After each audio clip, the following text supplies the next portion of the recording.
يا صباح السعادة، يا صباح الهنا، يا صباح النور. زي كل يوم، روتين كل يوم وشغل كل يوم. ايه يا ميسة، احنا مش هنخلص؟ كل يوم كل يوم شغل. طب قولوا لي هنخلص ازاي وانا قاعدة اهو في حالي، وطول الليل سهرانة ببنتي مش عايزة تنام. طلع النهار الحمد. فرحت قوي بقى وقلت ايه، انا هنام الحمد لله بنتي نامت وهقضيها يوم النهارده. والمطبخ طول الليل كنت شايلة فيه شوية حاجات والدنيا مكركبة. بعد العيد بقى كل سنة وانتم طيبين. الاقي تليفون معرفش جالي منين وجالي ازاي. التليفون يرن وانا نايمه، مش حاسه، يا دوبك لسه بفرح. التليفون يرن اقول لا لا لا مش تبعي، خليني نايمه. المهم قلت لا يا ميسة، عدنك نايمه ومطنشه التليفون ورد احسن يكون في حاجه. ويا ريت ما كنت رديت. ويا دوبك مسكت التليفون وقالوا مين معايا؟ طلع جوزي. يا نهار ابيض، لو اعرف كنت رديت من الاول. ده اليوم النهارده مش هيعدي وهيبقى مشكله ويبقى كارثه على راسي. ايوه انا معاك خير. قال لي قومي بسرعه، انت بتعملي ايه؟ قلت له كنت نايمه، ده انا لسه بقول يا هادي. قال لي لا، مفيش حاجه اسمها قوم انام ولا يا هادي. قومي يا ابله بسرعه عشان اهلي جايين عليكي وداخلين عليك. قلت له انت بتقول ايه؟ انت بتتكلم جد؟ قال انا بتكلم جد. قومي بسرعه يا دوبك تولعي الاكل وتشوفي نفسك. قلت له انا طول الليل سهرانه مع البنت. قال طب انا اعمل ايه؟ قومي بسرعه وتصرفي. وقمت ومش عارفه اقول لكم انا عملت في نفسي ايه. زي ما انتوا شايفين كده، دخلت على المطبخ بسرعه وامسك في الصابون واغسل في الحوض واغسل في المطبخ وانا نايمه. هنام ولا اشتغل؟ ورحت قايمه بسرعه وجارية على المحطة وجايبة الفراخ اللي قدامكم دي. طب وبعدين هعمل ايه؟ هسوي ايه؟ اولع الفراخ ولا انام شوية؟ طب انام شوية افرض ان الجماعة دخلوا. قلت هنعمل ايه مضطرين. ورحت ماسكة السكينة وداخلة عليهم زي كده. والله يا انتوا النهاردة انا كنت هنام وفرحانة واين مش ورايا شغل النهاردة غير المطبخ. طلع ان انا ايه، محظوظة. ورحت مطلعة كل اللي فيا في الفراخ. ولادي يقولوا لي طب نساعدك يا ماما، طب نمسك قصادك. قلت لهم سيبوني دلوقتي وسيبوني في حالي، يا انا يا هما النهارده. السكينة باردة ومش هيشتغل معايا. أنا عاملة مقص مخصوص للتقطيع ومقص مخصوص للخضار ومقص للسمك. والظهر كده جبت بتاع الخضار للفراخ وبتاع السمك مش عارفة. أنا خلاص مش شايفة والدنيا ملخبطة معايا. ورحت جايبة الشعرية وجايبة الحلة المحترمة دي وحطها على البوتاجاز. انت بتعملي ايه يا ميس؟ هو ده اللي بعمله. شايفين؟ بصور والله العظيم ايدي جاية على الكاميرا زي ما انتم شايفين وظاهرة عندكم. بصور بإيد وبشتغل بإيد وأقول للبنات قوموا ساعدوني. ولا حد سائل فيا يا بنات قوموا ساعدوني، ولا حد عايز يسأل عليا، كله نايم ومطنش. يلا يا ميسة هتعملي ايه؟ يلا بسرعة الناس داخلة عليكي والميعاد بيعدي. هتلحقي تجهزي أكل؟ اه هلحق أجهز أكل. وحصلت معايا كارثة هحكي لكم عليها والله. لما احكي لكم هتقولوا كويس ان اليوم عدى. المهم انت بتعملي ايه الاول يا ميسة؟ بتتكلمي كتير واحنا مش فاهمين انت عملت ايه. بتكلم كتير؟ مش لازم، اللي عايز يسمعني يسمعني واللي مش عايز ما يسمعنيش. لان فعلا الفيديو ده تعبني ووجع قلبي. تعالوا اقول لكم عملت ايه. ولعت على الشعريه الاول. شعريه ايه يا ميسة؟ تعملي رز؟ اه هعمل الرز. لان البوتاجاز عندي مش هيساعدني. العينين مش هيساعدوني كتير فلازم اخلص حاجه بحاجه. عملت الشعريه وعملت الرز. طبعا كلكم اتعودتوا مني على عمل الرز وكلنا بنعمل الرز وكلنا عارفين ازاي. عملت ايه تاني يا ميس تتوقعوا ده ايه؟ حطيت معلقه سمنه مع معلقه زيت وحطيت البصله بسرعه قطعتها ورحت نازله بيها فيهم. طب هتطبخي ايه؟ اقول لكم. قعدت افكر وافكر وافكر انام والله اطبخ. قلت لا، كملي طبيخ. رحت مولعه البصله عشان اعمل حبه بسله. طبعا انا البسله عندي او اي حاجه بتطبخ، فاصوليا بسله اي حاجه بحبهاش اكلها من غير دهنه. بس الدهنة لا لا لا يا جماعة، سمعنا كتير ان الدهنة بتتخن وبتنفخ وبتعمل. بس طلع دكاترة كتير أكدوا إن المعلومة غلط، وإن الدهنة دي أنضف مليون مرة من السمنة اللي احنا بنطبخ بيها. انت بتقولي يا ميس هنتكلم بعدين بقى في الدكتور والتخسيس والتخن والنفخ، خلينا في البسلة. نزلت بالدهنة. طب هو حد بينزل بالدهنة بعد البصرة؟ أعمل إيه؟ مش جوزي اللي رن عليا، أنا كنت نايم وفي حالي. المهم بعد ما ولعت البصلة انا واقفة كده وبلف كده حوالين الحوض افتكرت طب الدهنة فين يا ميس؟ الدهنة اهي. ما اتحطتش في الحل. لا، ما حطيتهاش في الحل، رجعت جبت الدهنة ونزلت على البصلة. طب هينفع؟ هينفع. هتاخد كده بس خبطة خبطة خبطة وخلاص، وهتبقى زي الفل. ونزلت بيها اهي، والبصلة لسه في بدايتها، وهعمل الاتنين مع بعض، والريحة قلبت الشقة ويا جمالها. قلت الريحة هتصحي بناتي، هتخليهم يجي يساعدوني، ولا حد سأل فيا. سامحوني بقى، لاني بصور بايد وبشتغل بايد. قلت اليوم العالمي ده ما ينفعش يفوت عليكم، ورحت جايه نازله بالطماطم. ما قدرتش اصور الطماطم وانا بخلط. طب ازاي؟ انتوا عارفين الطماطم بتتخلط ازاي؟ بناخدهم كده وننزل بيهم في الخلاط ونخلطهم وخلاص. المهم رحت نازله على البصله.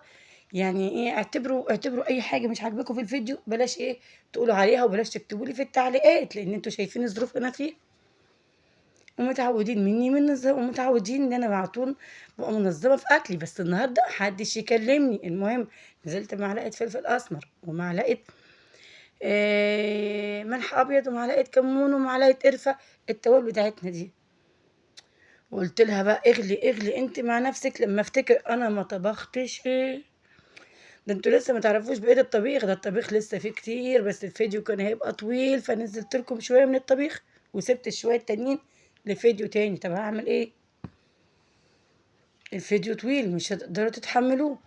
المهم رحت نازله في التوابل، وقلت لها بصي اغلي زي ما انت عايزه. اهو زي ما انتوا شايفين كده، خدت التليفون رميته الناحيه التانية وحطيته على الهون، وقلت هو يصورني والله ما نفع، وراح واقع. جيت هنا جبته ومسكته لكم. معلش بقى انا مش عارفه امسك الملح والكمون والبصل واصور. نزلت بالطماطم والبصل والثوم والفلفل وكل التوابل، السبع بهارات، على الكزبرة، على القرفة، على الملح الأبيض، على الكمون. وقلت بقى ايه، وحبة الخل الحلوين. قلت اعمل تتبيلة الفراخ وارميها في الفرن، وبعد ما ارميها في الفرن تبقى هي تستوي براحتها، على الاقل يكون البسلة استوت والرز استوى. وبعدين وانا كده في حالي وماسكة مرقة الدجاج ولسه بحطها على التتبيلة وهخلط خلاص التتبيلة عشان نعمل الفراخ، لقيت التليفون رن رن رن رن. قلت يا نهار ابيض، طب مين تاني بيرن؟ يا ناس ارحمون، يا ناس كفايه ان انا ما نمتش، عايزين مني ايه؟ ابص الاقي مين؟ الاقي جوزي. لا لا لا لا، اقدر اتكلم، ده جوزي، ده حبيب قلبي، لازم ارد. ايه يا نور عيني، والله ده انا بعمل في الاكل وبجهز فيه. طب يلا يا ميسة، الجماعه داخلين عليك. حاضر، داخلين عليا، داخلين علينا انا ايه؟ فاضل قد ايه؟ فاضل حاجات بسيطه. لا ده انا لازم اخلص صينيه الفراخ. زي ما انتوا شايفين قطعت الفراخ وحطيت فيها التتبيله. انت بتصدقوا في حاجه ناقصه في الفيديو؟ ايه هو يا ميسة اللي ناقص؟ ان وانا بحط التتبيله كنت مصوره، بس الظاهر نسيت احط المقطع ده. المهم حطيت التتبيله على الفراخ، وبسرعه بسرعه رحت حطها في الصينيه، وحط عليها حبه الزيت وحبه السمنه و... ورحت مدخلاها الفرن. عملت ايه تاني يا ميس؟ تعالوا شوفوا ميس والبلاوي اللي بتعملها. المهم قلت صينيه البطاطس لسه هعمل التسبيكه. طب وليه ما اعملها ني في ني؟ بتبقى طعمها حلو احلى. والله يا ميس زهقتينا بالفيديو بتاعك، كنت نفسك زهقتينا ودوشتينا، ولا فهمنا بتعملي ايه ولا عرفنا. مش مهم لان نفسي مش عارفه، بس عدوا اليوم. يلا احكي لكم على اللي حصل وخلاص. طب اعمل ايه؟ اتجنن؟ هقول لكم ايه اللي عملته. رحت مقطعه تحت شويه بصل على شويه فلفل على شويه طماطم. طب ما صورتش ليه؟ ما لقيتش حد يصور. عماله انادي على البنات ما حدش بيرد عليا. وكنت سايبه شويه تتبيله بتاعت الفراخ الحلوه الجميله اللي احنا كنا عاملينها في طبق.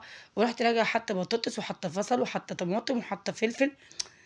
قلت انت لسه تقطعي قرنين الفلفل كمان يا ميسة؟ لا كفايه، افرض الاكل حامي ومحدش هيعرف ياكله. ورحت راميه قرنين الفلفل زي ما هم، والله زي ما هم، ان الفلفل غالي بس اللي جايين اغلى. ورحت نازله بيه. عملت ايه تاني يا ميسة؟ اسكتوا، ده انا ما كنتش قادره اتكلم ولا احكي، بس هقول لكم عملت ايه. ورحت جايه نازله بالتتبيله اللي كانت فاضله من الفراخ اللي عينتها في جنبها في طبق، ونازله بيها على صينيه البطاطس. طب بعد كده يا ميسة جبت برضو نفس الطبق فيه ميه ونزلت بيه. ورحت جايبه كام حته لحمه كده حلوين. هي فين اللحمه؟ صح، انا طبخت اللحمه وانا مش نزلت لكم اللحمه. انا ما اعرفش اللحمه راحت فين. المهم هو الفيديو كله من الاول غلط في غلط، بس هنعديها. ورحت جايه كنت مسويه حله لحمه، بس انا صورت اللحمه وانا بعملها، بس مش عارفه راح فين. هننزله تاني. رحت احنا ورانا ايه، رحت جايبه ماسكه كام حته لحمه كده وحطاهم على صينيه البطاطس من فوق كده، وحطاهم في صينيه البطاطس. قلت لا يا ميسه ده انت تشرفي بجوزك، صدقوا اللحمه اجت اهي، اما كانت مختفيه فين، اتاريني نزلتها. يلا هنكمل. اللحمه الحلوه المحترمه، طبعا انتوا عارفين اسعار اللحمه وعارفين السعر اللي احنا فيه.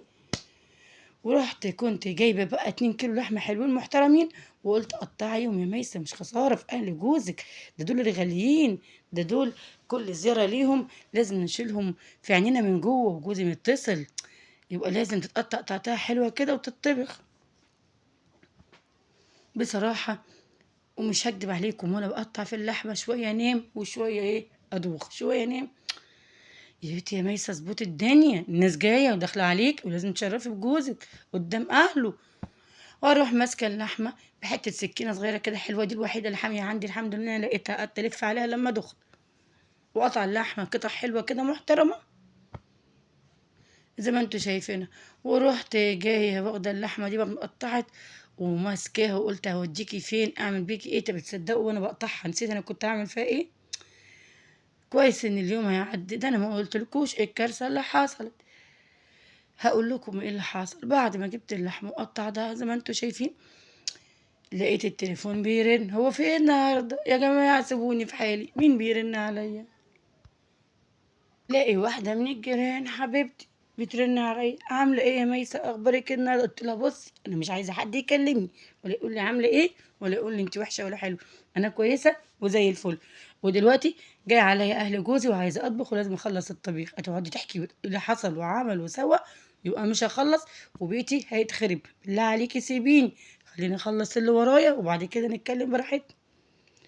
ورحت قافله التليفون معاها، قلت اعمل وضع طيران، طب لو جوزي رن يا خايبه هيحصل مشكله، سيبيه مفتوح وخلصي شغل. رحت ماسكه حته اللحمه عماله اقطع فيها، تقول مش عايزه تخلص، تقول الجزار متوصي بيا، هو حبكت تتوصى بيا، انا عايزه اخلص اللي ورايا. المهم شويه ايه هقول لكم بقى، ده حتى النور مستقصدني، الكهرباء كانت قاطعه وانا عماله اشرح لكم انا عملت ايه وسويت ايه. شويه الكهرباء اجت وصوت التلاجة الحلو اللي جنبي اللي انت سامعينه ده اشتغل. طب اطلع فوق السطح ولا اطلع اسجل بره الفيديو؟ يلا هسجل وخلاص. يعني انتوا مستحملين ان انا مش هتستحملوا صوت التلاجة؟ المهم هنكمل. رحت جايبه حته بصله حلوه محترمه وحته ايه طماطمايه، ورحت ماسكه التليفون وحطها ايه على المكنه بتاعته عشان خاطر اصور. حتى التليفون كان تقول حد ده عليا، كل دقيقه يقع كل ثانيه يقع، مش عارفه اظبطه ولا عارفه اجيبه على الحل. طب هصور ازاي واشتغل ازاي؟ المهم لقيت 3 بصلات حلوين كده صغيرين، الظاهر الوليه ضحكت على بنتي وحطتهم لها في وسط البصل، مع انها مديها السعر غالي وبسعر البصل الكبير. ورحت ماسكه ال3 بصلات الصغيرين ونازله بيهم، وماسكه معلقه القرفه. هي ميسه ومفيش غير القرفه، انا ما بطبخش حاجه يا جماعه في الدنيا من غير قرفه. انا بقى بصوا القرفه دي عندي ادمان، بحبها في اي اكل.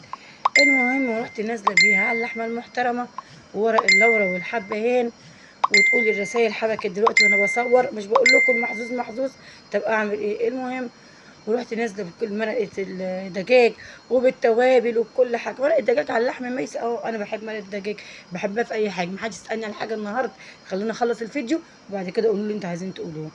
وكان في كوارع، كنا عاملين كوارع وبرده نسيت احط الفيديو، مش النهارده بقول لكم انا فاقده الذاكره، سامحوني. المهم وهوريكم بقى تصوير فيديو الكوارع المره الجايه. ورحت عامله الشوربه، بصوا حته شوربه مش قادره اوصف لكم على الطعم والحلاوه والريحه، مش عشان انا اللي عاملاها، لا انا بتكلم حقيقي، ولو وحشه اقول لكم وحشه، اصل انا لو عملت الاكل مش حلو ولادي مش هيسيبوني ومش هيسكتوا. ورحت جايه مولعه اللحمه عماله تروح وتيجي تروح وتيجي في الحله زي ما انتم شايفين، وانا عماله ادعي ربنا انها تستوي قبل ما اهل جوزي يخشوا. بعدين ده جوزي الغالي اللي متصل وتعب نفسه، ويلا يا ميس عشان اهلي جايين، ينفع؟ لا طبعا مش ينفع. هقول لكم على سر بيني وبينكم، رحت سايبه اللحمه متولع عليها، ورحت جايه قاعده على المجلس اللي في وش المطبخ ونايمه. وانا قاعده اول ما قمت لقيت الحله زي ما انتم شايفين كده، يا نهار ابيض، الحله هتروح والشوربه هتروح، طب احط ايه قدام اهل جوزي؟ لا قومي يا ميسه بسرعه اتصرفي. وراح جايه ماسكه الميه السخنه اللي انا غلياها ومزوده الحله بحيث ان محدش ياخد باله ولا حد يعرف ان ميسه نامت وهي قاعده. طب ينفع؟ لا ما ينفعش. ورحت جايه مكمله الحله زي ما انتم شايفين كده، شايفين اللحمه عامله ازاي، وبمناسبة ان سعر اللحمة ما شاء الله غالي اليومين دول وزي الفل، الحمد لله. ولعنا على اللحمة لما جالنا ضيوف. المهم البسلة، شفتوا لما نمت وانا قاعدة البسلة حصل لها ايه؟ والله حلفت لا اصور لكم المنظر يرضيكم. ولا ميسة لازم تتصرف. ورحت جايبه المية السخنة اللي انا غليها، رحت جايه بسرعه مزوده ايه؟ البسله. هو ايه ده يا ميسه الاسود فابيض فابيض فاصفر ده؟ مش مهم، الكاميرا باظت وحالها زي الزفت ويجي على حظي وراحت بايظه. المهم ده الرز، ده الرز والله كان زي الفل. بس اعمل ايه في الكاميرا؟ صورت لكم الفرق. صلوا على النبي، اوعوا تنسوا الاشتراك.